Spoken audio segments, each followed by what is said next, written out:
really thrilled to be back in Hialeah, and I want to recognize, where's the mayor? Is he standing up here? I want to recognize, you guys got a great mayor, and so we appreciate it. And really, this city managed and developed charter school, the Hialeah Educational Academy. I want to thank you for the hospitality. We have a great announcement today, and we've got a lot of great things with education that we're going to be announcing over the next few weeks that are a result of the legislative session. I do want to recognize our Commissioner of Education, Richard Corcoran, who's here with us.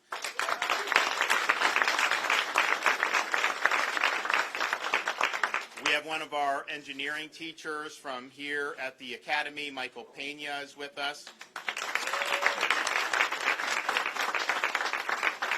Dana Martinez is here. She's a parent of a student here at the Hialeah Educational Academy. Carlos Alvarez is the principal here, so I want to thank him for having us. We have Senator Ileana Garcia, so where is she at? Is she here? She did not come. Okay, she's probably caught in Miami traffic. We usually would have Senator Manny Diaz, but I think he's got, after the long legislative session, I think he's taking his family for some well-deserved R&R. And then we've got a number of representatives. I've seen most of you. Maybe not everyone's here. I saw Representative Brian Avila's here. Is David Barrero here? Oh, good. Demi Busada Cabrera? Oh, there you are. Good. Bush, James Bush, thank you, as always. And I saw Tony Fabrizio came up here with us, so I want to recognize Tony. And Alex Rizzo, back there. Well, we're really excited about being here in Hialeah for today's announcement. I'll just say, we've done so much really since I've been governor, but you just look at what we did in the last legislative session. Yesterday I signed into law a bill that moves Florida away from the FSA into progress monitoring, which is something that a lot of people have recommended because we have the tools to do it.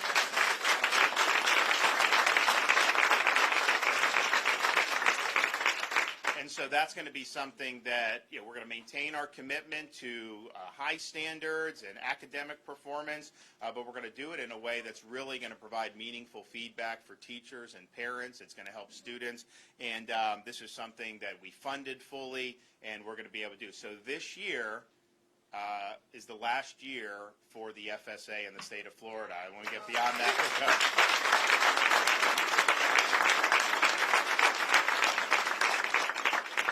One of the things we have really stressed was education that is providing pathways for success for students. And some of that may be in academic disciplines that will be in high demand, like STEM, which is what they do a great job here, but also providing certifications for students so that if they're graduating high school, they have a certification. And yes, you go to college if that's what you want to do, and we want everyone to have that opportunity.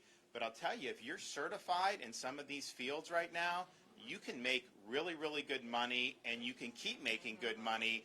This is definitely a job market that you want to be in if you have certain skills. And so we want to make sure students know that.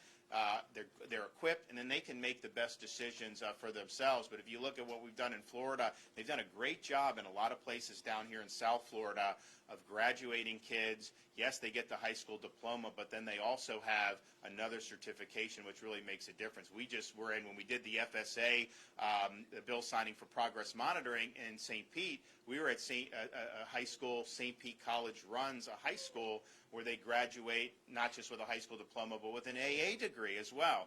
And so this is all, I think, very, very important. And I think what they're doing here, they're offering certification programs in different fields that are high demand, like law enforcement, nursing, STEM, and fire rescue. And if you look, oh, by the way, last year when so many other places were defunding law enforcement, Florida, we stood by law enforcement. We did $1,000 bonuses for every single sworn law enforcement officer and firefighter in the state of Florida.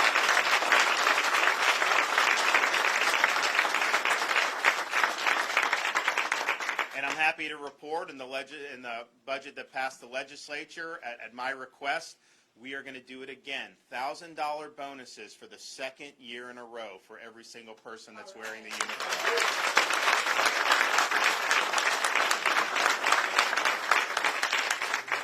And if you also look at nursing, to be able to meet that demand, I mean, there's a huge, huge demand in healthcare right now. And part of it was exposed by COVID, but part of it was, I think, there even prior to COVID. And so the folks that are going through programs related to nursing, they're going to have a lot of opportunities as they get beyond school. And so this is an example of really meeting needs that exist in a really, really big way. So I want to commend the folks here for doing that, and many other places across the state of Florida who are stepping up to the plate and understanding, we do that. We also, because we've led the country in migration since COVID started, we have need for more healthcare infrastructure to serve people. We have need for more police officers and firefighters. There's just going to be need for this. I can tell you, we're going to sign this bill, HB 3, in the next couple of weeks. What we did to say that people that leave Seattle or Minneapolis or New York, where they're treated horribly as police officers, if you come to Florida and you're qualified, you take a position, you're getting a $5,000 signing bonus. That is going to be the law in the state of Florida. I tell you, you're going to have a flood of people in law enforcement that are going to do whatever they can to come down to Florida. And think about it. Do you want a state that's a law and order state that has the backs of law enforcement, where all these qualified people want to come? Are you going to have safer communities in that Florida model? Or are you going to have safer communities when you turn your backs on police, when you cut their budget, and then when you have these prosecutors that won't prosecute people? I know which model I would take, and that's what we're following in the state of Florida. So I'm looking forward to doing that.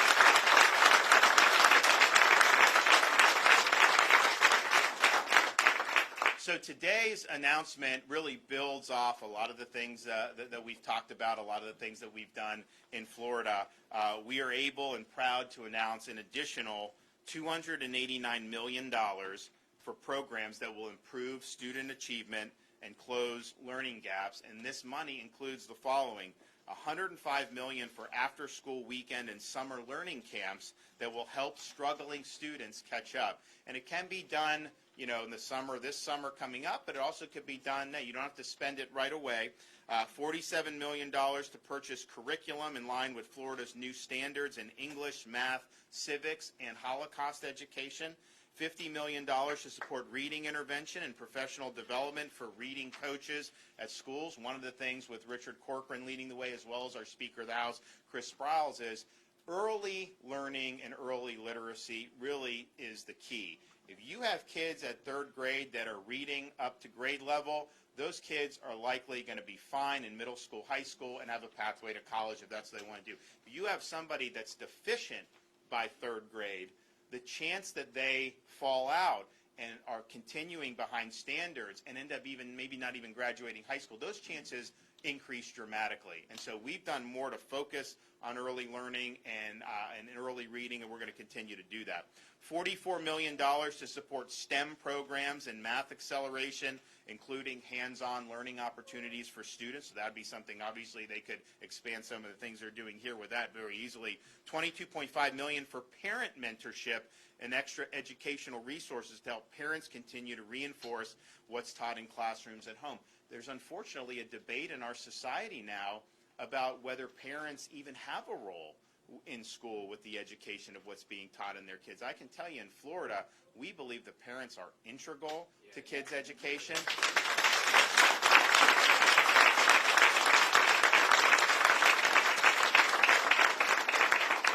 We think they have every right to know what's going on in school and to be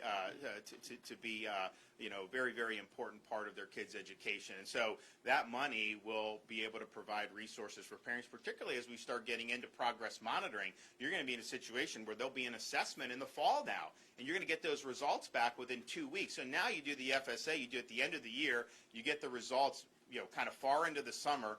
You have no ability to remediate because the school year's already over. Now you're going to get that. The teacher's going to get feedback within a week. The parents are going to get feedback within 2 weeks, and then they can really work to help remediate any deficiencies with the students. And so, but the parents' role is very, very important, and we're happy to be able to put resources towards that. And then finally, $5 million to help establish regional mental health resiliency teams to support districts with delivering services to students. And my wife, the First Lady, has worked very hard on resiliency in our schools. It's something that's been overlooked by our society in the past. You know, we think it's something we got to tackle head on. Now, I will say, in Florida, because we actually had kids in school, our kids are much better off than in some of these other states where they lock them out of school.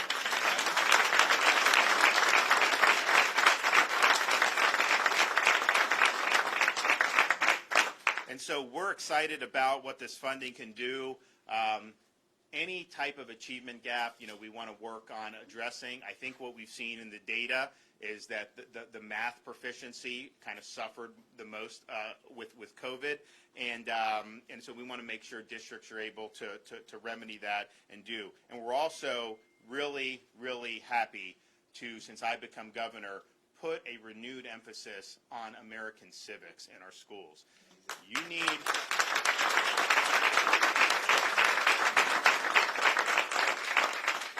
What I tell people is, and this is a great example, they're preparing students to do a variety of different things. You're going to have students that are going to go, they're going to be police officers, they're going to go into other types of skilled fields where they have vocational credentials. Some will go to university, some will go post-secondary, and all that is great, and there's a whole bunch of different ways where you can go to realize your dreams, but no matter what you do, everyone that comes out of our school system in Florida is going to be called upon to exercise the duty of being an American citizen, and that means something. You need to understand what it means to be an American. You need to understand the founding principles and ideals that built this country. You need to understand our Constitution and our Bill of Rights and why the founders designed it the way they did. And you need to understand all the different people throughout the history of our country who have fought for freedom, and whether that's freedom in our country, overcoming injustice, or whether that's fighting people overseas like we did when we defeated Nazi Germany. People have been willing to lay down their life for this country, and it's because it means something. It's because we're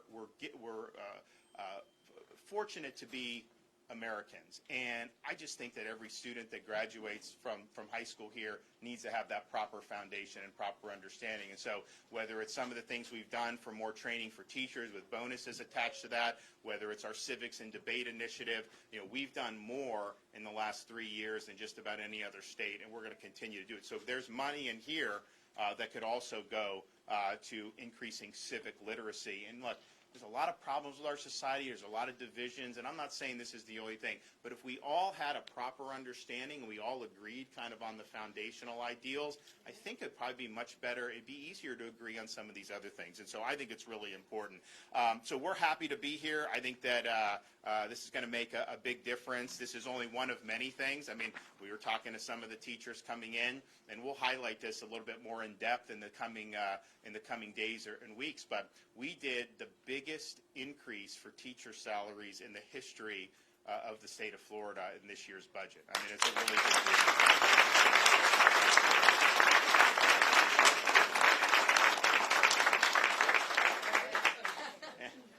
And we've done much more, and we will talk about that, and we will be able to make sure that we get and so the teachers, the overall per pupil support highest in history, overall support highest, and they tell me that some enterprising legislators may have put $2.9 million in the budget for the Hialeah education. I don't know if that's true. I haven't looked at the budget.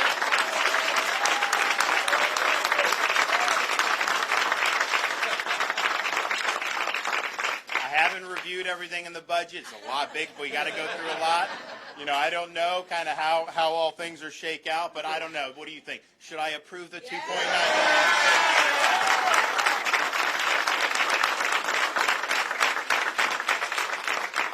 All right, so I hereby approve $2.9 million right here. So that'll be in there when we sign the budget.